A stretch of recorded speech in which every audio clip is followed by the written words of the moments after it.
All right, what's going on? Welcome back to the channel where we talk about all things personal finance, business, entrepreneurship, credit, both in the personal side and on the business side. So in this video, I wanted to focus specifically on building your business credit, but more so geared around not skipping these 4 different steps that I see a lot of people do, or that unfortunately don't really understand how this process works when you're building business credit. So let me give you a basic foundation of when you're building your personal credit, because I don't want to spend too much time here, because I want to give you all the nuts and bolts for the business credit side. When you're building up your personal credit, there's really mainly 3-4 elements that you really want to pay attention to. Obviously, there's 5 things that make up the FICO score, but there's really 3 or 4 important elements that you want to pay attention to. Number 1, are you making your payments on time? That goes without saying, right? Are you paying your bills on time? Every time you swipe a card, are you either paying it off in full? Are you bringing that credit utilization down to under 20%, possibly even under 10%? That's one thing. Second is the age or the history that you've had those lines of credit open. That plays a big part. Just those 2 things alone right there make up about 65% of your total FICO score. And then last but not least, a nice healthy credit mix.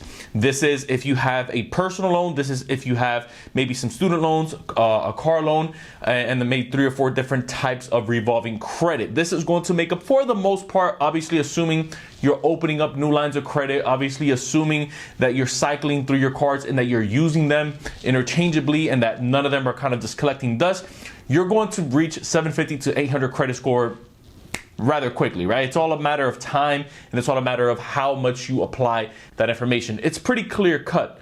Obviously, there's a couple things in there that you want to pay attention to, like do you have any derogatories? Is there a repo on your credit? Are there maybe any late payments? But assuming everything is clear over on your personal credit side, that's pretty much all it takes to build up your personal credit with a little bit of patience.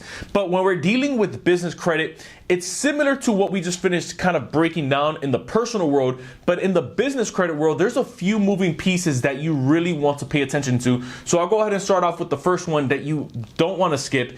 And if you are maybe committing this mistake and don't know it, you might want to at least take a look at maybe your exit strategy of how you can fix that. And that's if you have business credit, or if you're looking to build business credit, but you don't have a business entity actually set up. Unfortunately, you're not really building business credit that's going to serve you in the long run. What does that sound like? Let's say you have a sole prop and you have your EIN set up for your sole prop. Yes, you can go ahead and get business credits. Yes, you can go ahead and start establishing, or yes, you can go ahead and establish your business bank account for that sole prop. But here's what ends up happening in the long run. If you have business credit established for that sole prop, more often than not, your name is going to be attached to that sole proprietorship, because more often than not, it's your name that's listed, versus if you have an LLC that's set up, or if you have a corp that's set up, that's going to be a completely different entity because it carries a different name. You can have multiple members on there. And then not to mention, you can also have corporate resolutions, which you can take that same form whenever you go to purchase a vehicle and have that form, or have that pretty much that piece of paper, that documentation, represent the company that's purchasing the car as a legal agreement that you are just the representative, you're just the founder, you're just a possible partner in that group or in that company, because you've set up the structure the right way. So the first mistake, or the first thing that you really want to pay attention to and that you don't want to skip, is make sure that you have a business entity set up. But now that leads me to point number 2, because the biggest mistake that people make that I've seen is that they'll have their LLC set up, they'll have the corp set up, they'll have their business bank account set up, but they never actually build up business credits. Spoiler alert, just because you've created an entity, an LLC, a corp, that doesn't mean that you have business credit. It just means that you created the legal structure to operate that business. I want you to think of it this way. If you have a child, that child is going to get a social security number by default, right? So think of this kind of like you setting up your LLC and your EIN.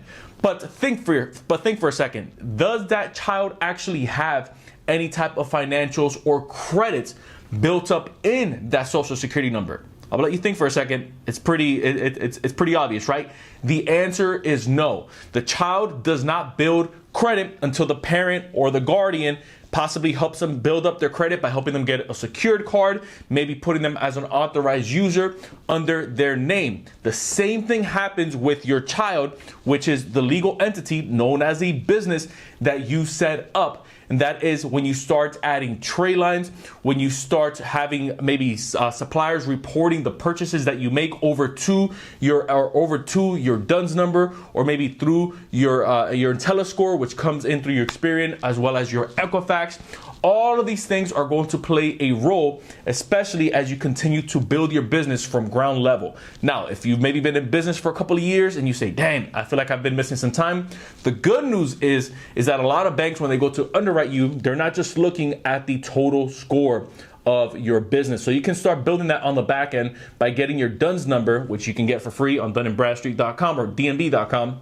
But the good news is that if you've had a profitable business, banks still weigh that pretty heavy compared to just having an 80 or a 90 or 99 score over for Dun & Bradstreet for your paydex score, right? So at least you can kind of rest assured that if you've been making money, they're still going to weigh that in your favor. So you technically haven't wasted time if you've at least been running a real business. Now, really quickly, if you are finding value in this content, consider hitting the subscribe button down below. Join the official community so that you don't miss a beat every time that we have content dropping like this every day. And of course, if you do enjoy content like this, we have a business credit masterclass. That's a full hour and a half of intensive strategies and ways for you to build up your business credit, as well as some tools and cheat sheets that you can get along the way with the vendors that are going to give you the highest credit limits. If that's something that you're looking for, then check it out because we have it down in the description. Number 3, when you're adding trade lines to your business credit, make sure that they're actually reporting over to your Dun & Bradstreet, or they're actually reporting over to Equifax, or they're actually reporting over to Experian. I say this because oftentimes someone maybe goes to a vendor and they get a couple of cleaning supplies and they get a couple of office supplies, and they think that just because they spent $100, $200, that those companies that you're pretty much entitled, that those companies are going to report those items over to the credit bureaus. And unfortunately, that's not always the case. So here's a tip. You want to look at your credit reports periodically, whether it's every quarter, especially if you're building up your credit from scratch, you want to do it like within the first 30 days. I would print out a sheet. I would purchase it. You can purchase a credit score over on DunandBradstreet.com. You can also check it out on Experian Business as well as Equifax Business if you wanted one checked out. You can also check out Tilful, where they kind of generate their own score, kind of like a Credit Karma would. I'll go ahead and leave a link down at the bottom. But you want to pay attention to that score because that's going to let you know if items are being reported and they're actually reflecting over on your credit report for your business. Now, let's say that they're not. One thing that I would not suggest for you to do is to call these companies and say, hey, why haven't you guys been reporting my stuff? I've been purchasing it, right? I would rather you say this, and this usually works, especially if you use some good timing, cadence, and you're obviously respectful to the other person on the line. You're going to call up the vendor or the supplier that is maybe handling your transactions. You're going to say, hey, I made this purchase on the 20th of last month. I went ahead and made my payment. I didn't see it reflect over on Dun & Bradstreet. I didn't see it reflect over on Experian, whichever bureau you're trying to find out for, right? And then you're going to tell them this. Let them know, or ask them, what date are you guys reporting my payment, or my net 30, my net 60, my net 90, whatever that net payment is, over to the credit bureaus. You're gonna kind of quiet down, and then you're gonna wait to see what they say. When they say that, you're gonna let them know, okay, great, I'm going to go ahead and keep an eye on it. I appreciate it. And then what you want to do is you want to follow up with the credit bureaus and say, hey, I've been making the payments for this company XYZ on this time. It's in net 30, it's in net 50, it's in net 60, whatever that is, net 55.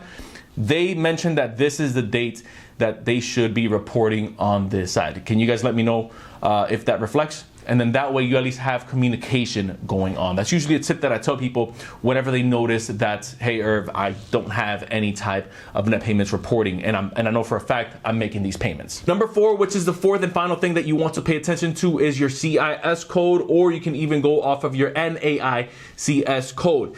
This is whenever you're filling out a loan, or if you're going for a grant.